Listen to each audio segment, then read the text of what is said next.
In this video, we're going to cover Game Boy Advance emulation in the Xbox Series X and S version of Retroarch. The Game Boy Advance remains one of my favorite handhelds to date, with its diverse library of games, excellent form factor, and just being a fun system overall. Of course, not much of that really matters in emulation other than the games library, but hey, that's okay. Emulating GBA games is also great because there are so many great emulators for it available that run it so very well. And in today's video, we are covering 4 different GBA cores on the Xbox Series X and S version of Retroarch. Thankfully, Game Boy Advance emulation is easy to get set up, so let's go ahead and dive in. Now, as we get started, this guide is a continuation of my Retroarch and Dev Mode install guide, so if you don't have Dev Mode set up and running or Retroarch installed, this is the video for you. It will be in the description below. So be sure to follow along with this video to get Dev Mode and Retroarch installed, as well as setting up a proper Xbox Media USB drive. Separate videos also exist for doing the same for the media drive as well. But once finished, you can continue along with this guide and get Game Boy Advance up and running to your heart's content. Also be sure to check out my Xbox emulation playlist, as I cover a lot of different things you could do for emulation on the Xbox Series X and S. Link to this playlist will also be in the description below. Now, to get started with Game Boy Advance emulation, there is only one thing we actually need, and that is Game Boy Advance games. And optionally, you can grab a Game Boy Advance BIOS file. If you still have a physical Game Boy Advance, a Game Boy player on a Nintendo GameCube, GameCube to Game Boy Advance link cable, and a modded Wii, there's a number of different ways that you can back up your Game Boy Advance BIOS and games. And of course, the Retro Blaster Programmer is a great option for doing so as well, and one I cannot recommend enough. The Game Boy Operator is also another good option for backing up your GBA games. But links to these videos will be in the description below for anyone interested. Otherwise, you could always resort to the Googles. Again, no illegal download links are going to be provided on this channel, so please don't ask. Now, Game Boy Advance games should be in .GBA format, or you can have them zipped up. Doesn't matter either way, so mine are zipped up for today's video demonstration. But once you have your Game Boy Advance game sourced, and optionally a GBA BIOS file, plug your Xbox USB drive into your computer and get it opened up. So starting with the games, just add them to your games folder into the GBA games folder if you used the folder structure from the formatting tool. If not, just go ahead and drag them wherever the heck you want. So I'm just going to add mine in right there. And hey, there they are. Now, if you want to use the Game Boy Advance BIOS to get the boot animation and slightly better compatibility, we are just going to add this to our Retroarch system folder. So open up your Retroarch folder, system, and drag it right inside. No, we didn't want the Game Boy Advance games too. Stop that.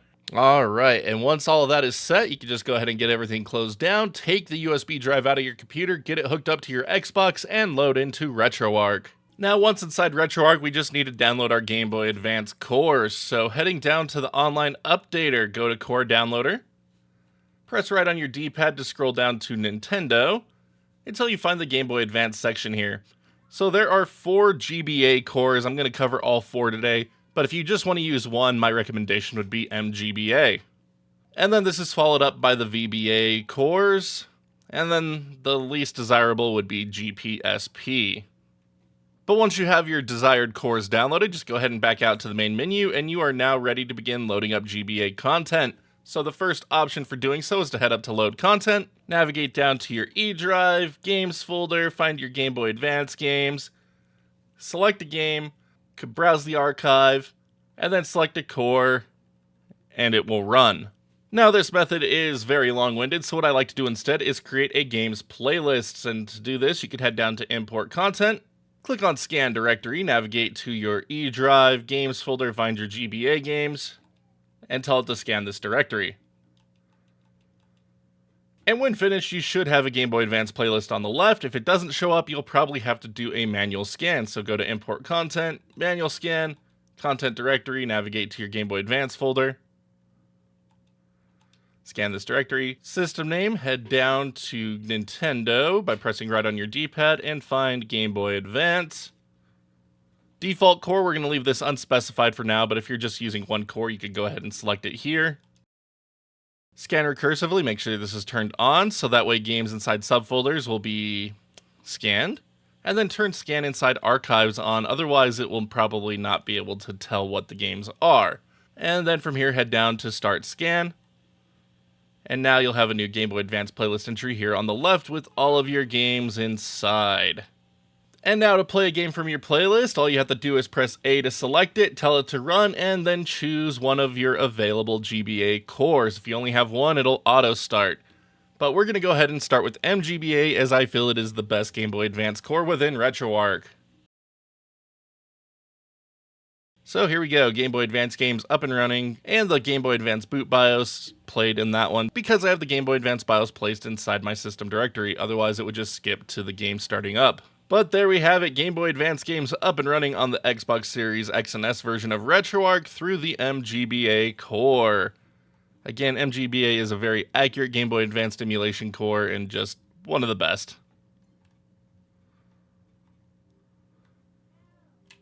But let's go ahead and talk about some of the core options available to us within MGBA. So going into our Retroarch quick menu, head down to Core Options, and our first set of options are within the System tab. Now our first option is for Game Boy models, so this is set to auto-detect by default, which is fine for Game Boy Advance games. As you can see, you can also emulate Game Boy Color, and Super Game Boy games with MGBA, but I find Same Boy and Gambit far better for that purpose. Next, use BIOS file if found. This is set to on by default, and there's no reason to turn it off. And our next option is to skip the BIOS intro. So, say you have a Game Boy Advance BIOS in your system folder for better compatibility with your Game Boy Advance games, but you don't want to listen to that startup animation every time it loads up. You would just turn this option on in that case. Of course you'd be a heathen, but I mean, that's your choice. Backing out, Video tab. Default Game Boy palette we don't have to worry about because we are not using this for Game Boy emulation. And same thing for the hardware preset Game Boy palettes and Super Game Boy borders. So that brings us down to color correction. So you can enable this option to get a more accurate representation of the washed out colors that were present on real Game Boy Advance LCD screens. If you don't like it, you could of course just leave it off. Personal preference on this one, but do be aware if you plan on using some Game Boy Advance shaders, they likely apply some color correction as well. So if you're using shaders, leave this one off. Next up, interframe blending. So this will mimic the LCD ghosting of a Game Boy Advance LCD screen. This is needed for some games to get proper representations of how the game looked. And it'll look something like this with the accurate setting, which the Xbox is perfectly capable of handling. Again, personal preference if you want to use it or not, and if you plan on using shaders that incorporate interframe blending, you will want to leave it off. So I'm just going to set this to off for now for when we use shaders later. Next up, Audio tab. First up is a low pass filter, which will reduce the harshness of generated audio. So this is a personal preference setting on if you prefer the audio being filtered or unfiltered. And then you can adjust the filtering level as you desire to be less or more. Personal preference for this entire tab. Next up, input and auxiliary devices. Allow opposing directional input, on or off. Doesn't really do anything for us casual Game Boy Advance players. This is more for speedrunners and TAS stuff, so not really going to be useful for us. Next, solar sensor level. So if you are playing the Boktai series and need to adjust the solar sensor, you come into here and do so. 10 values are available. And the last option within this menu is for Game Boy Player rumble supports. So some Game Boy Advance games that came out after the Game Boy Player included the ability to use the GameCube controller for rumble, so you can enable this feature to emulate that. It can cause glitches though, so do be aware if you have glitches in games that you didn't have it before, just come in and turn it off. This is a great one to set on a per game basis with the game overrides. Now our last tab is performance. So idle loop removal, this is set to remove known by default, and that's a good option for it. And our next three options are all frame skip, which we don't have to use on an Xbox Series X or S, so we get to ignore them. Hooray! And with that, we've covered all of the core options within MGBA, so if there are options you want to have set for some games but not others, such as the Game Boy Player Rumble, you come up to Manage Core Options and save them as a Game Options file, so that way they only apply to that single game and not the core as a whole. Alright, next up we are going to cover VBA next. So let's go ahead and load up Zelda here and go to VBA next.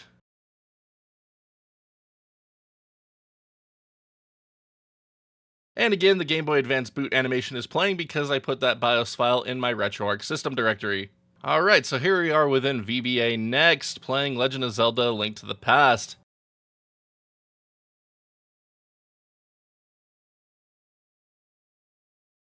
But let's go ahead and cover the core options available to us within this core. So going into our Retroarch quick menu, core options. Not much we could change in this one. So first up, use BIOS if available. So again, it will use that Game Boy Advance BIOS file if it is found in the system directory.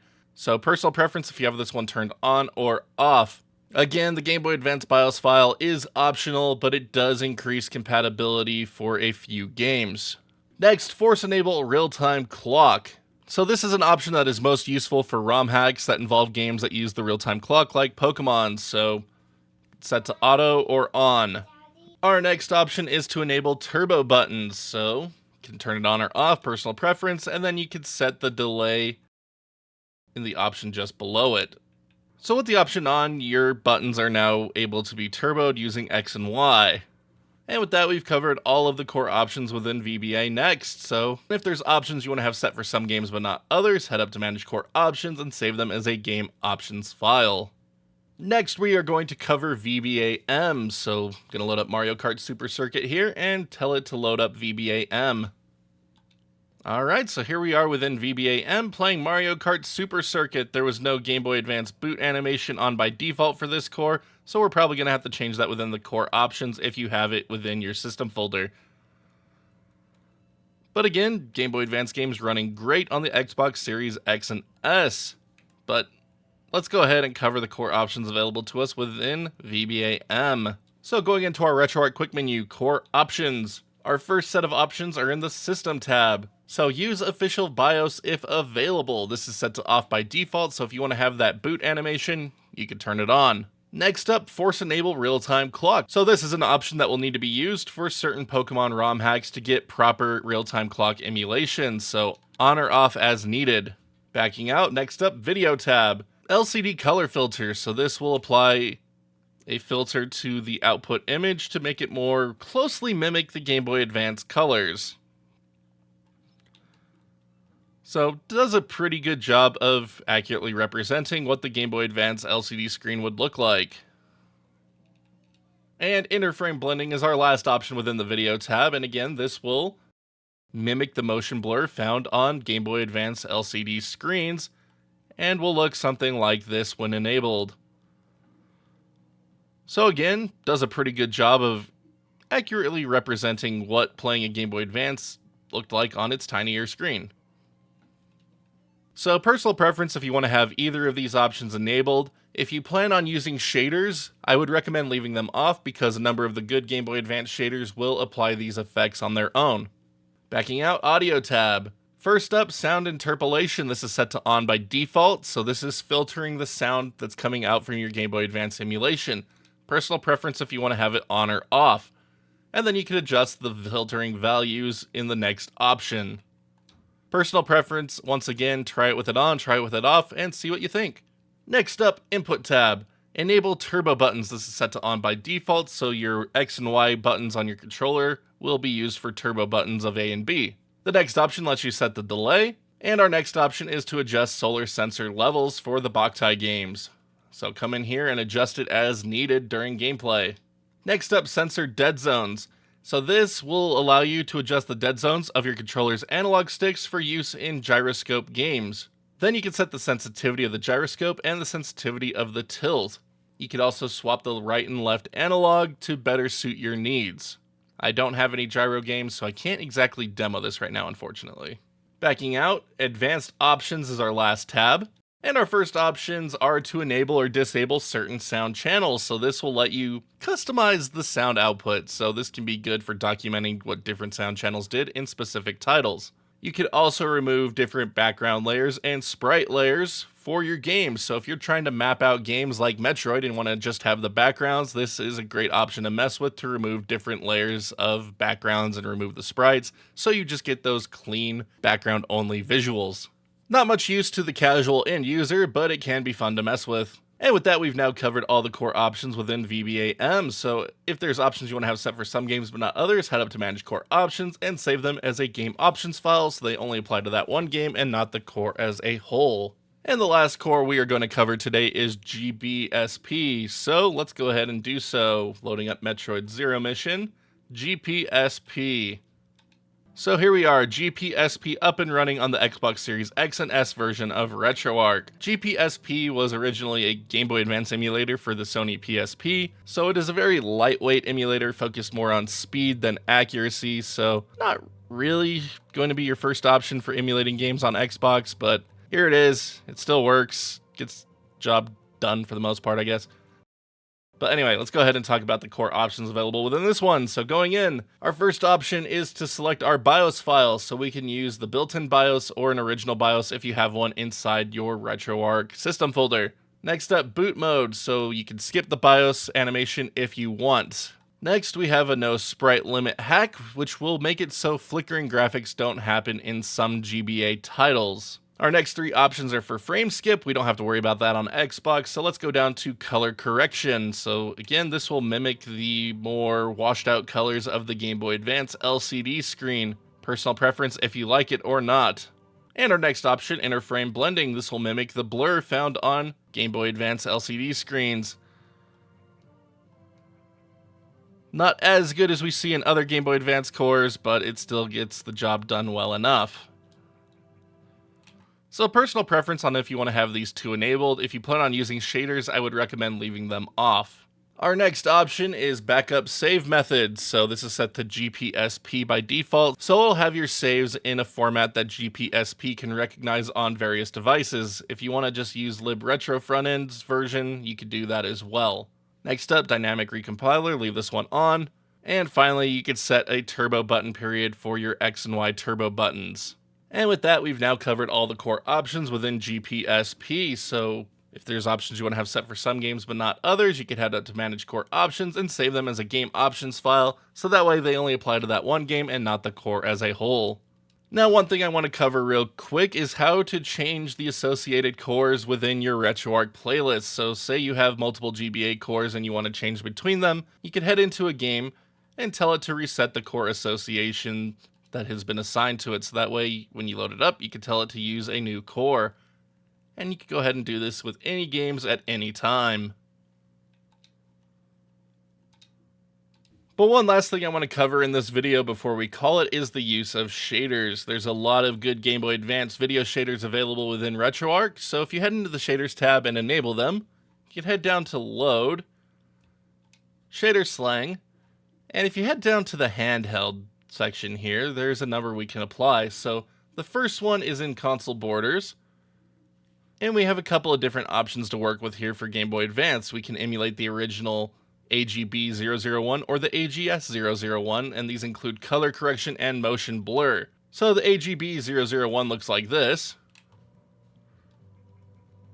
and unfortunately it is pretty tiny. These used to have scaling options included with them to make it so you can make them bigger, but doesn't seem to be the case at the moment. And here is the GBA AGS 001.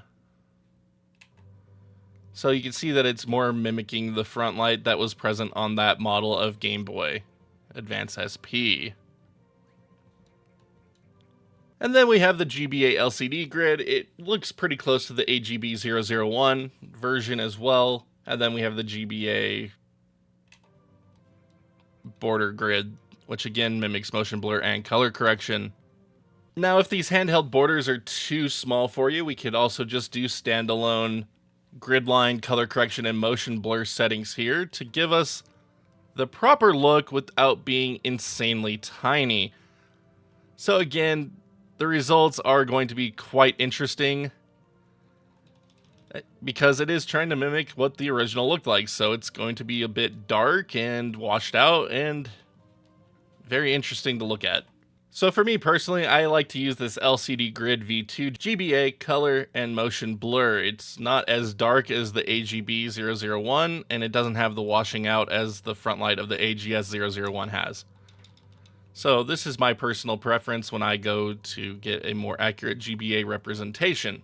But as always, shaders are totally a personal preference thing, so once you find one you like, head back into the shader tab, click on save, and then you can save them as a core preset, so that way every time you load up a GBA game in that specific Game Boy Advance core, that is the shader that will greet you. You will need to do it per core if you are using multiple GBA cores. And there we have it, Game Boy Advance emulation set up and running on the Xbox version of Retroarch.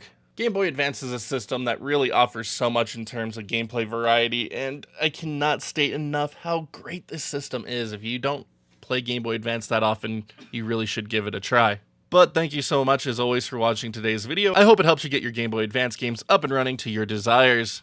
But here at the end, I have the usual favors to ask. Be sure to hit that thumbs up, thumbs down, depending on how much you like today's video, as well as that sub button and notification bell so you can see when new videos go live on the channel. Loads always coming your way, and I'd love to have each and every one of you along for the ride. For anyone interested in further helping support the channel and keep it growing, you can also check out that join button here on YouTube or the Patreon link in the bottom right hand corner of the screen. A little really goes a long way, and we cannot thank all of our current backers enough. Thank you so much for believing in what we do here and helping us keep it going for so long. You are true champs. Thank you again. But until next time, my wonderful internet peeps, you all stay awesome, keep on gaming, and we'll see you back next video.